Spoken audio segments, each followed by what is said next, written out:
საქართველოში C ჰეპატიტის ელიმინაციის პროგრამის ფარგლებში საერთაშორისო მრჩეველთა ჯგუფის პირველი შეხვედრა გაიმართა. საერთაშორისო პარტნიორები საკითხთან დაკავშირებით ჯანდაცვის სამინისტროს კონსულტაციას გაუწევენ ჰეპატიტის მონიტორინგის, პრევენციისა და კონტროლის თვალსაზრისით.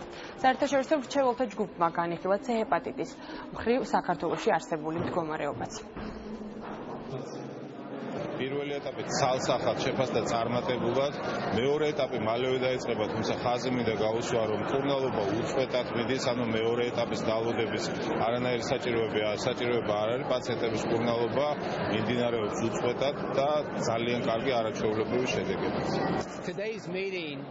საერთაშორისო მრჩეველთა საბჭოს შეხვედრაზე ჯანდაცვის მინისტრს მივეცით რეკომენდაცია პროგრამის გაგრძელებისა და მისი მასშტაბების გაზრდის შესახებ. ამ დროისთვის C ჰეპატიტით დაავადებული 5,000 ადამიანის მკურნალობა მიმდინარეობს. ეს პროგრამის მიმდინარეობის 6-თვიანი პერიოდისთვის მნიშვნელოვანი მიღწევაა, თუმცა მომავალში პროგრამაში C ჰეპატიტით დაავადებული ყველა მოქალაქის ჩართვა უნდა მოხერხდეს.